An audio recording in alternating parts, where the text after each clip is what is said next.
இங்க வந்திருக்கக்கூடிய அத்தனை பேரையும் பேச வைக்க வேண்டும் என்ற ஆசை எனக்கு இருக்கு. உங்களுக்கு இருக்கலாம், ஆனா முடியாது. ஆனால் 10 பேரை மட்டும் பேச வைக்கலாம் முடிவு செஞ்சிருக்கிறோம். அந்த 10 பேர் மட்டும் கொஞ்சம் சுருக்கமா அவங்கவுங்க சம்பந்தப்பட்டிருக்கக்கூடிய உங்க லோக்கல் பிரச்சனை, தனிப்பட்ட பிரச்சனை வேண்டாம், உங்களுடைய சொந்த பிரச்சனை வேண்டாம், உங்களுடைய பகுதியில் உங்களுடைய வட்டத்தில் இருக்கக்கூடிய பிரச்சனைங்க, அதே மாதிரி உங்க சமுதாயத்துக்கு இப்ப மீனவர் அணியில இருந்து வரந்தாங்க, மீனவ சமுதாயத்தை வந்தாங்கன்னா அந்த சமுதாயத்துக்கு செய்ய வேண்டிய பணி, வியாபாரிகள் வந்தாங்கன்னா அவங்க, விவசாயிகள் இருந்தா விவசாயிகளுக்கு வாய்ப்பு இல்லைங்க. அதே மாதிரி சுகாதார சீர்கேடு, மாநகராட்சி பிரச்சனை, கார்பரேஷன் பிரச்சனை, இது மாதிரி பிரச்சனைகள் ஏன்னு இருந்தா சுருக்கமா ஏற்கனவே தெரிஞ்சு வச்சிருக்கிறோம். எல்லாம் தெரியும் எங்களுக்கு, தெரியாமல் நானும் 2 முறை இந்த சென்னை மாநகரத்தினுடைய மேயராக உங்களுடைய அன்போடு ஆதரவோடு பணியாற்றி வந்தோம்னா என்ன பிரச்சனை அப்படிங்கறதெல்லாம் எனக்கும் தெரியும். ஒரு முறை இல்ல 2 முறை, அதுவும் நேரடியாக இல்ல, சரி மறைமுகமாக இல்ல, நேரடியாக மக்களால் தேர்ந்தெடுக்கப்பட்ட மேயமா அப்படிங்கிறது உங்களுக்கு தெரியும். அதனால சுருக்கமாக உங்கள் கருத்துக்களை இங்கே பேச வேண்டும் என்று உங்கள் அன்போடு கேட்டுக்கிட்டு தயவு செஞ்சு அமைதியாக இருந்து பொறுமை காத்திட வேண்டும் என்று நான் கேட்டுக்கொள்கிறேன். முதல்ல ஷாகிரா, சகோதரி ஷாகிரா அவர்கள் இருக்காங்களா?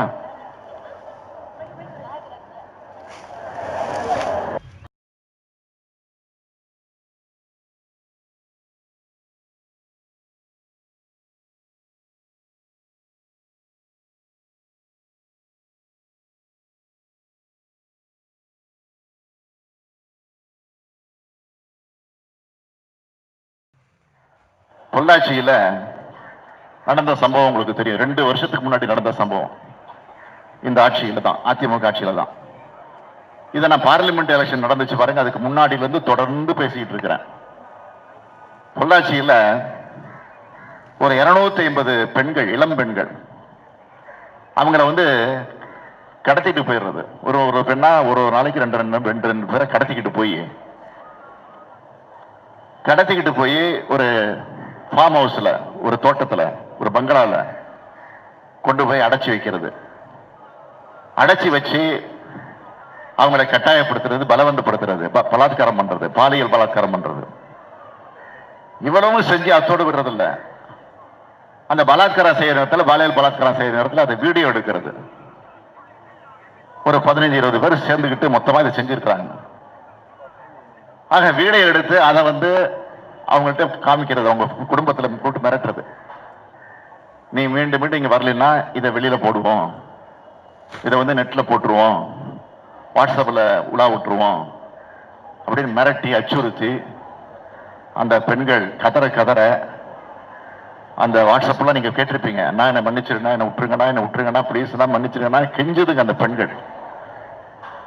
சும்மா ஒரு பெண் 2 பெண் இல்ல, 250 பெண்களுக்கு மேற்பட்டோர் இது மாதிரி நிலைக்கு ஆளாக்கப்பட்டிருக்கிறாங்க. இந்த விஷயம் வெளியில வந்துருச்சு. எப்போ? 2 வருஷத்துக்கு முன்னாடி, பார்லிமெண்ட் எலெக்ஷனுக்கு முன்னாடியா. விஷயம் வந்ததற்கு பிறகு திமுக தான் அதை கையில் எடுத்துச்சு. நீதி விசாரணை தேவை, காரணம் இதுல ஆளுங்கட்சிக்கு சம்பந்தம் இருக்கு. இன்னும் வெளிப்படையா சொல்லணும்னா, இன்னைக்கு சபாநாயகராக, துணை சபாநாயகராக இருக்கக்கூடிய பொள்ளாச்சி ஜெயராமன், அவருடைய மகனே இதுல சம்பந்தப்பட்டிருக்கிறாரு. தராசு நக்கீரம் பத்திரிகை, ஜூனியர் விகடன் பத்திரிகை, எல்லா பத்திரிகைகளும் ஊடகங்கள்லாம் கூட எடுத்து வெளியிட்டாங்க. ஆக இப்படிப்பட்ட கொடுமை நடந்திருக்கு.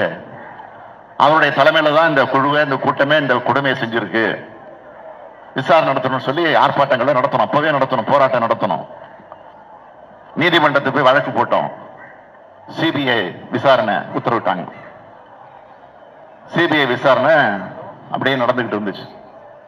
இதுக்கிட்ட ஆளுங்கட்சியை சார்ந்தவங்க இது சம்பந்தப்பட்டிருக்காங்கன்னு அவங்களெல்லாம் எப்படியாவது அதுல இருந்து தப்பிக்க வைப்பதற்காக எவ்வளவு முயற்சிகளை எடுத்துக்கிட்டு இருந்தாங்க. யாரையும் கைது செய்யாம இந்த அரசு வேடிக்கை பார்த்துட்டு இருந்துச்சு. ஆனா இப்போ ஒரு 4 நாட்களுக்கு முன்னால சிபிஐ அதை கையில் எடுத்துருச்சு. 2 பேரை கைது, 3-4 பேரை கைது பண்ணிருக்கிறாங்க. இப்போ அந்த கைது பண்ணவன் யாருன்னு கேட்டீங்கன்னா, அதிமுகவை சார்ந்த மாணவர் அணியில செயலாளராக பொறுப்பில் இருக்கக்கூடியவர், அதிமுக ஆளுங்கட்சியினுடைய மாணவர் அணியினுடைய செயலாளர் பொறுப்பில் இருக்கக்கூடியவர். கட்சி பொறுப்பில் மட்டும் இல்ல, அமைச்சர், உள்ளாட்சித்துறை அமைச்சர் இருக்கார் பாருங்க, வேலுமணி, அவருக்கு ரொம்ப வேண்டியவர். தோல் மேல கை போட்டுக்கிட்டு கட்டி பிடிச்சுக்கிட்டு போட்டோலாம் வந்துருச்சு வெளியில, வாட்ஸ்அப்ல செய்தியெல்லாம் வந்துருச்சு, பார்த்துருப்பீங்க. ஆக இப்படிப்பட்ட நிலையில விசாரணை வேகப்படுத்தப்பட்டிருக்கு. இப்போ ஓரளவுக்கு நமக்கு திருப்தி, நியாயம் கிடைக்க போகுது, நீதி கிடைக்க போகுதுன்னு.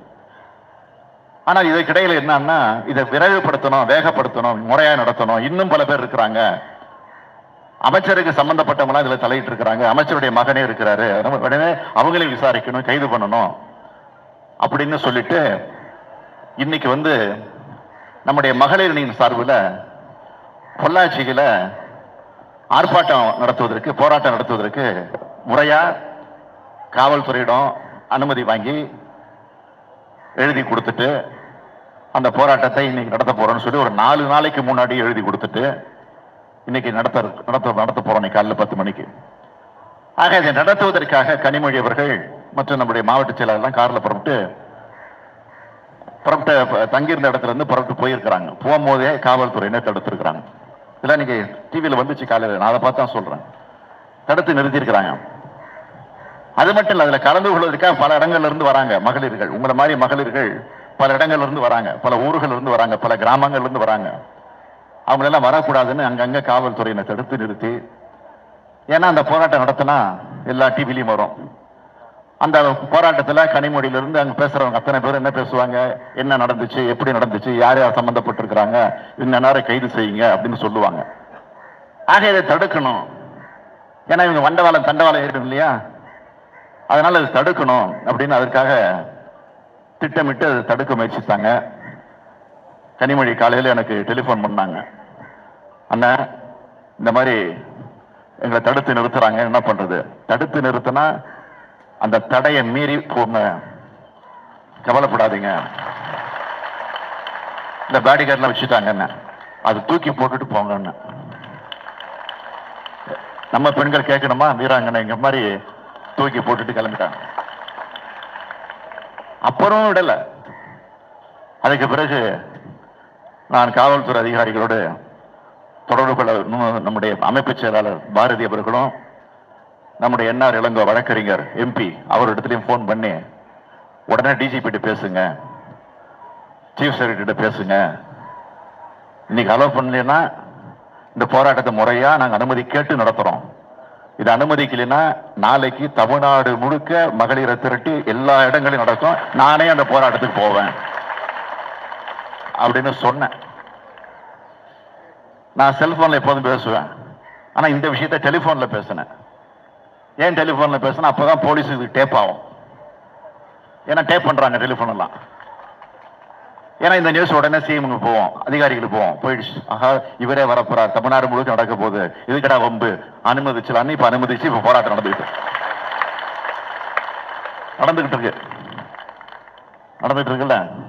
நடந்துகிட்டு இருக்கு. இப்போ எதுக்காக சொல்றேன்னா, இப்படி இந்த அவ்வளவு அக்கிரமமான ஒரு சர்வாதிகாரியான ஒரு ஆட்சி இன்னைக்கு தமிழ்நாட்டில் நடந்துகிட்டு இருக்கு. எனவே இந்த ஆட்சிக்கு முடிவு கட்டுவதற்கு நாள் வந்துருச்சு. தை பிறக்க போகுது, தை பிறந்தால் வழி பிறக்கும்.